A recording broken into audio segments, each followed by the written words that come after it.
Hello everyone, मेरा नाम राहुल मिश्रा है और आज हम समझने की कोशिश करने वाले हैं हिंदू विवाह अधिनियम 1955 का सेक्शन 13 का सब सेक्शन 1। यानी कि आज हम वो टर्म्स एंड कंडीशन समझने की कोशिश करेंगे, वो ग्राउंड समझने की कोशिश करेंगे जिनके माध्यम से कोई पति पत्नी एक दूसरे से एक तरफा तलाक के लिए कोर्ट में अर्जी दे सकते हैं। अब लेकिन इसको समझने से पहले हमें समझना होगा आखिरकार तलाक की कंडीशन होती क्या है। तलाक की कंडीशन वो होती है जब कोई पति पत्नी एक दूसरे के साथ बिल्कुल रह सकने में सक्षम नहीं है, कि वो एक दूसरे का शक्ल तक नहीं देखना चाहते, तभी वो एक दूसरे से अलग होना चाहते हैं बेसिकली। यानी कि जब एक दूसरे के साथ उनकी रहने की इच्छा समाप्त हो चुकी हो, वो दोनों एक दूसरे से अलग रहकर ज़्यादा संतुष्ट और खुश महसूस कर सकते हैं, तो उस कंडीशन को हम तलाक की स्थिति के तौर पर देख सकते हैं। अब तलाक देखिए किन आधारों पर लिया जा सकता है। तलाक बेसिकली दो आधार होते हैं। एक जो होता है जो क्या होता है, आपसी सहमति से तलाक ले सकते हैं, यानी कि विलफुली एक दूसरे से अलग होने की इच्छा करे तो वो प्रक्रिया आसान होती है। और दूसरा क्या होता है, एक तरफा तलाक यानी कंटेस्टेड जो डाइवोर्स होता है, वो कठिन प्रक्रिया होती है। उसमें आपको कोर्ट में साबित करना पड़ेगा कि फलाने आदमी के साथ मैं रहने में सक्षम हूँ, तभी जो है मुझे, यानी कि आपको जो है डाइवोर्स मिल सकेगा उन ग्राउंड्स के आधार पर। तो आज वो ग्राउंड्स क्या हैं, आज हम उन ग्राउंड्स को समझने की कोशिश करेंगे। आखिरकार वो मजबूत आधार क्या है जिनके आधार पर पति पत्नी एक दूसरे से जो है एक तरफा तलाक की अर्जी कोर्ट में दे सकते हैं, एक तरफा तलाक की डिमांड कर सकते हैं। अब सबसे पहला जो ग्राउंड होता है, इसमें बताया गया है हमें हिंदू विवाह अधिनियम में कि व्यभिचार, यानी कि कोई कैरेक्टर लेस निकल जाए, चाहे पति हो या पत्नी हो, एक दूसरे के को चीट कर रहे हो और दूसरे के साथ वो रहना स्टार्ट कर दे और किसी के साथ दूसरे थर्ड पर्सन के साथ फिजिकल रिलेशनशिप इस्टेब्लिश करने लगे, तो ये इतना मात्र कह देने से व्यभिचार की दृष्टि उस पर नहीं आ जाएगी। उसमें क्या होगा, कोर्ट में आपको प्रॉपर एविडेंसेस पेश करने पड़ेंगे कि मेरा पति या मेरी पत्नी जो व्यभिचारी है, उसका किसी और के साथ फिजिकल रिलेशनशिप बन रहा है, जिनके आधार पर आप तलाक की डिमांड जो है कर सकते हैं कि भैया इसने दूसरे के साथ फिजिकल रिलेशनशिप बनाया हुआ है, अब मेरे को इसके साथ नहीं रहना। तो उन आधार पर आपको कोर्ट तलाक दे सकती है। अब दूसरा जो इसका पॉइंट हो जाएगा, हिंसा। अब हिंसा जो होता है एक बहुत बड़ा आधार होता है तलाक मांगने के लिए। आप रोज़ मारपीट कर रहे हैं और मारपीट कर रहे हैं, एक दूसरे का हाथ पैर तोड़ दे रहे हैं, चाहे पति हो या पत्नी हो। आमतौर पर इसमें महिलाओं को प्रोविज़न ये मिल जाता है कि महिला कैसे मार सकती है, वो शारीरिक रूप से दुर्बल होती है।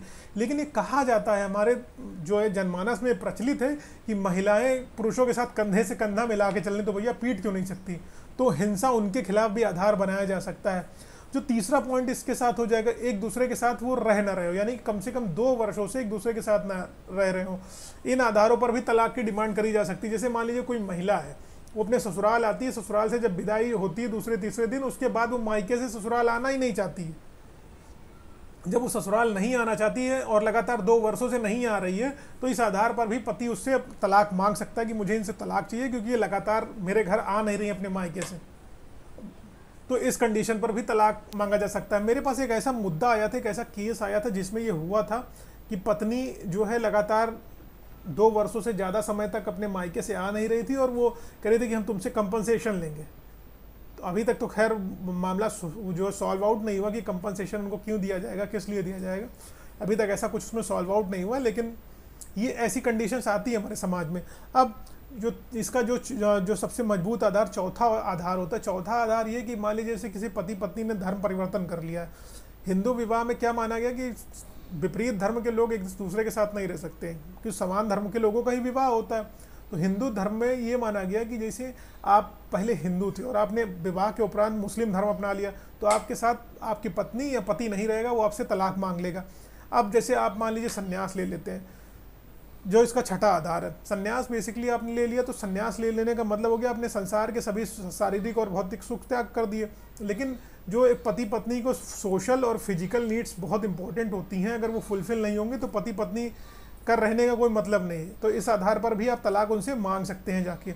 अब इसका जो 7वां पॉइंट निकल के आता है कि जैसे मान लीजिए छठा पॉइंट निकल गया था, कोई व्यक्ति गुमशुदा हो गया, 7 वर्षों से लगातार अपने घर नहीं आ रहा है, गायब है, और ऐसा माना जाता है कि 7 वर्षों तक अपने घर वो लौट के नहीं आया तो वो कभी नहीं आएगा। तो इस आधार पर भी पति पत्नी एक दूसरे से तलाक मांग सकते हैं। अब इसका जो है 7वां पॉइंट ये आएगा कि जैसे मान लीजिए कोई पति पत्नी जो है गंभीर बीमारी से ग्रसित हैं, चलने फिरने में असक्षम है, और जो कॉन्टेजियस डिसीज जैसे एड्स हो गई, टीबी हो गई और अन्य डिसीजेज जो जिससे दूसरे का जीवन जो है नष्ट हो सके, तो इस आधार पर भी वो तलाक एक दूसरे से मांग सकते हैं। अब इसका 8वां पॉइंट क्या है, जो सबसे स्ट्रॉन्ग आधार आजकल बनाया जा रहा है कि भैया हमारा पति नपुंसक है, हमें तलाक चाहिए, तो इस आधार पर भी लोग तलाक मांग सकते हैं। पत्नी भी हो सकती है, ऐसा नहीं कि पति ही हो जाए, फर्टिलिटी किसी भी की भी ख़त्म हो सकती है। तो आशा है आप लोगों को ये ग्राउंड्स जो हैं, 8 ग्राउंड्स मैंने बताए हैं कि इनके आधार पर पति पत्नी एक दूसरे से तलाक की डिमांड कर सकते हैं, फरमाइश कर सकते हैं। कोर्ट इन आधारों पर, अगर मजबूत आधार है तो इनके आधार पर कोर्ट क्या होता है, तलाक दे देता है। आप लोगों को समझ में आया है तो चैनल को डेफिनेटली सब्सक्राइब करिए, लाइक करिए, शेयर करिए। और दूसरी चीज़, मैं पेशे से वकील हूँ, अगर आप लोगों को कोई लीगल समस्या है तो आप अपना स्लॉट बुक करा सकते हैं व्हाट्सएप के माध्यम से, और अब तय समय में फिर आप मुझसे बात कर सकते हैं, मैं आपकी समस्याओं को वहाँ सॉल्व आउट कर दूंगा। और बाकी जो लॉ से रिलेटेड वीडियो, अच्छी अच्छी जानकारियों के लिए आप इसको, मेरे चैनल को सब्सक्राइब करिए और घंटे का आइकन जरूर दबाइए ताकि वीडियोस आप तक बहुत पहले पहुंच जाए। धन्यवाद, जय हिंद।